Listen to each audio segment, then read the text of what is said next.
दोस्तों यहाँ पर हमारी मूवी की शुरुआत होती है एक वैश्यालय से। इस वैश्यालय में चार बहुत ही बला की खूबसूरत लड़कियाँ होती। उनका नाम होता है अनीता, कोडी, लिली और इलियन।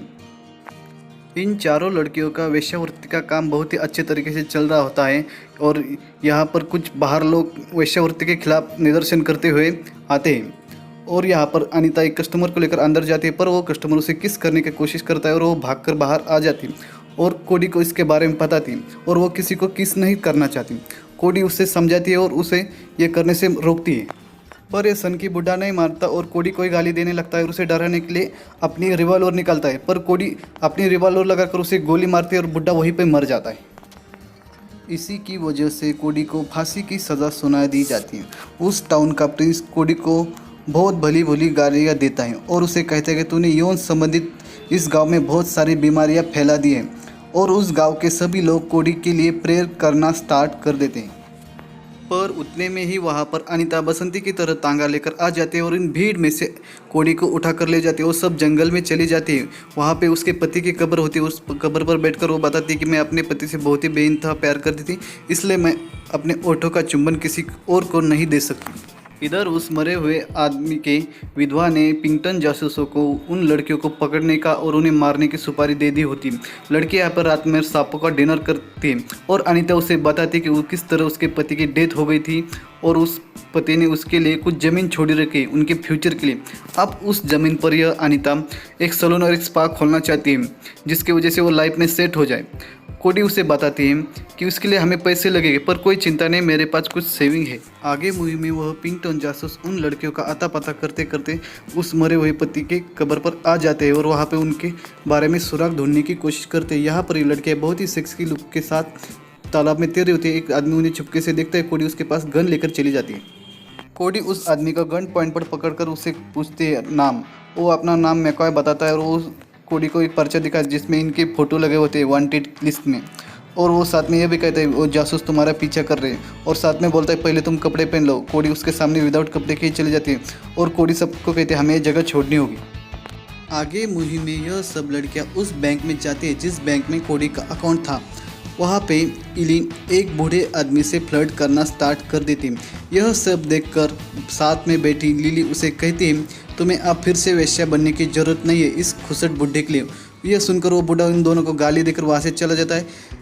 इलिन उस पर गुस्सा करती है। वो बताते हैं सिर्फ मैं खाने पीने का जुगाड़ करने के लिए उसके साथ फ्लर्ट कर रही थी। यहाँ पे किट पैसे निकालने की कोशिश कर रही होती है, पर उतने में वहाँ पर पिंगटन जासूस आते हैं, इनको पकड़कर ले जाने लगते हैं। तब भी वहाँ पे डाकुओं की एंट्री होती है और ये डाकू कोई और नहीं रहता, वो किट का पुराना लवर ही रहता है। वो पिंगटन जासूस से इन लड़कियों को छुड़ा लेता है और मैनेजर को इनको कहता है कि इनके सारे पैसे दे दो। मैनेजर इनके पैसे दे देता है। अब आपको पता है पुराने दिल जले आशिक मिलने के बाद तो चिंगारी तो उठने वाली थी, उसी के चलते ये दोनों भी बैंक में ही शुरू हो जाते हैं और सारा बैंक का माल पैसा सब लूट कर ले जाते हैं। और जाते जाते वो कोडी के सारे पैसे ले लेता है और उसे कहता है तुम्हें पता है मैं तुम्हें कहाँ मिलूंगा। इसी भागदौड़ में एलिन को पकड़ा जाता है और एलिन पकड़ने के बाद उसे विलियम नाम के एक आदमी के पास छोड़ दिया जाता है जेल में डालने के लिए। यहाँ पे पिंगटन जासूस सब लोगों को कहता है किन किन के पैसे गए, वो हाथ उठाते और वो बोलता है इन डाकुओं को हमें नदी पार करने से पहले ही पकड़ना होगा। इस तरफ एलन विलियम को पटाने की कोशिश में लगी रहती है, पर यह सख्त लौंडा बिल्कुल नहीं पिघलता, पर थोड़ी देर में पिघलना शुरू हो जाता है। यहाँ पर पिंगटन जासूस डाकुओं को पकड़ने के लिए जाते हैं, पर नदी क्रॉस नहीं कर सकते क्योंकि उनका कानून उस नदी के पार लागू नहीं होता। आगे मूवी में कोडी किट से मिलने के लिए उसके बताए हुए जगह पर जाती है और यहीं पे हमें पता चलता है कि कोडी किट को बिना बताए धोखा देकर उस वहाँ पे चली जाती थी उससे छोड़कर, और इसका बदला लेने के लिए किट कोडी को बुरी तरह से मारता है चाबुक और हंटर से और उसे एक जंगल में फेंक देता है। मैकबा को कोडी बहुत ही बुरी और बेहोश हालत में मिलती है। वो उसे लेकर एक चाइनीज़ डॉक्टर के पास चला जाता है और पिंगटन जासूस को मिलकर उन्हें गलत इन्फॉर्मेशन देता है $500 के बदले, क्योंकि वो वहाँ पर कोडी को देख ना सके। आगे मूवी में लिली और अनीता एलिन को छेड़ने के लिए चले जाती है और वहाँ पे एक आदमी को अपने हुस्न के जाले में लिली फंसा रही होती। यहाँ पर एलिन का भी विलियम को फंसाने का प्लान काम करता है। वो बाहर निकलती है और विलियम को जेल में डाल देती है और उसे कहती है कि कोई पूछे तो बता देना मैंने तुम्हें गन पॉइंट पर रखकर जेल में डाल दिया है। इधर अनीता और एलियन को कोडी का घोड़ा दिखाई देता है। वो चाइनीज डॉक्टर कोडी को मैकॉय की वाइफ समझ रही होती है और यहाँ पे मैकॉय उसे बताता है कि किस तरह किट के फादर ने उसके माँ का रेप करके उसके माता पिता को मार डाला था, इसलिए वो किट के फादर को मार देना चाहता है। अनीता अंदर आ जाती है। कोडी उसे बताती है कि वो अपने बैंक में से पैसा निकालने में असफल रही। यहाँ पर एलिन और लिली टी सर्कल आ जाते हैं जहाँ पे विलियम का घर है, और यहाँ पे किट यूएस आर्मी को लूटने की तैयारी कर रहा होता है। यहाँ पे एलिन आटा मल रही होती है, उससे विलियम आ जाते हैं। एलिना कहते हैं क्या हमें यहाँ पे रहने दो, क्या पता तुम्हें हमारी सहेली के साथ सोने का मिले। उतने में वहाँ पे मैकॉय भी आ जाता है और ये सब वहाँ पर रहने लगते हैं। ये सब देखकर विलियम बहुत गुस्सा होता है क्योंकि वो उस घर में अकेले रह रहे थे, पर उसे भी बाद में अच्छा लगता है और वो चारों मिलकर यहाँ पे टपाटप वाला रात को गेम खेलते हैं, यानी कि एंजॉय करते हैं।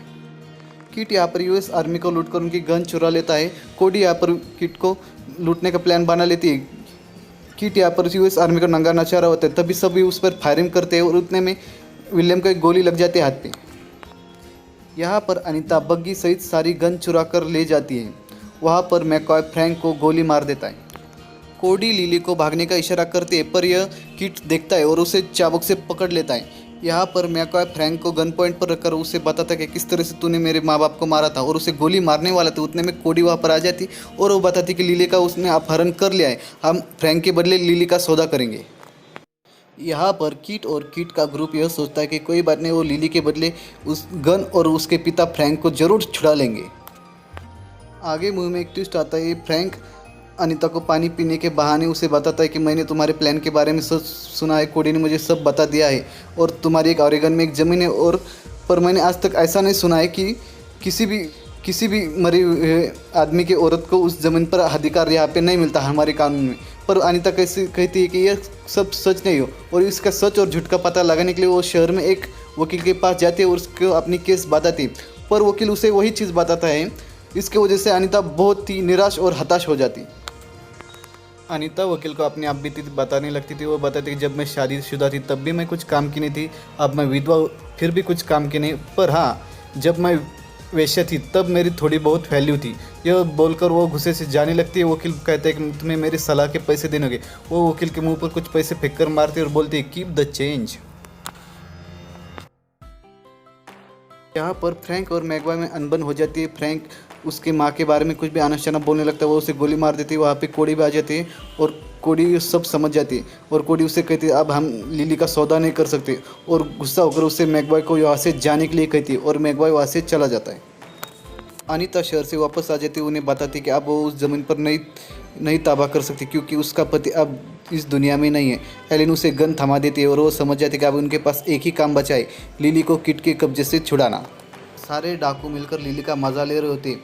किट उनमें से एक को बताता है कि कोडी के कुछ पुराने ड्रेस लेकर आओ जो उसके पास ट्रंक में पड़े वाले रहते हैं। उसमें से वो रेड ड्रेस चूज़ करते हैं। सबके सामने उसे कपड़े चेंज करने के लिए बोलता है और उसे एक कोने में लेकर चला जाता है, और उसे वहाँ पर रेड ड्रेस में देखकर उसे किस करने की कोशिश करने लगता है, पर लिली उसके मुंह पर थूक देती है। रात में लिली के पास एक डाकू आ जाता है और उसके साथ ज़बरदस्ती करने लगता है। वो उसे कहती है पहले मुझे मार दो, फिर तुम्हें जो करना है वहाँ कर लो। वहाँ पर मैकॉय भी आ जाता है और साथ में कोडी और लिली की सेना भी वहाँ पर आ जाती है। वहाँ पर जाने के बाद किट और लिली को पता चल जाता है कि उन्होंने मैकॉय का अपहरण कर लिया, इसलिए वो किट के ठिकाने की ओर चले जाते हैं और उसके गन के बदले मैकॉय का सौदा कर देते हैं। किट गन मिलते ही मैकॉय को गोली मार देता है। यहाँ पर कोडी किट को एक हार्टलेस वश्या कहता है और उसके चुराए वाले पैसे उसके मुंह पर फेंक देता है, पर यहाँ पर उसके आंखों में आंसू आते हैं। इसी सीन से हमें पता चलता है कि वो कोडी से कितना प्यार करता था और कोडी उसे धोखा देकर गई थी। इसकी वजह से वो एक डाकू में तब्दील हो गया और भयानक ऐसा डाकू बन गया। यहाँ पर सब पीछे हटने लगते। उसी दौरान लिली का रेप करने वाला डाकू लिली को देखकर मजे मजे में कहता है जान और मजे लेने हो तो और आ जाया करो। उसी पर वो उस पर गोली चला देती है। यहाँ पे गोलीबार शुरू होता है और यहाँ पे सारे किट के सारे गिरोह का सफाया हो जाता है। किट भी यहाँ पे मारा जाता है कोडी के हाथ।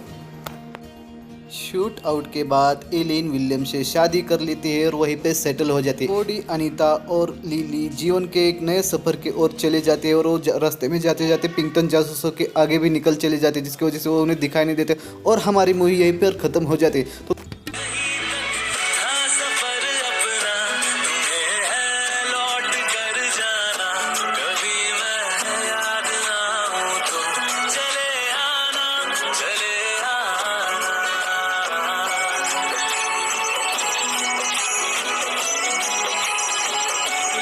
खत्म, bye bye, tata, good bye, गया।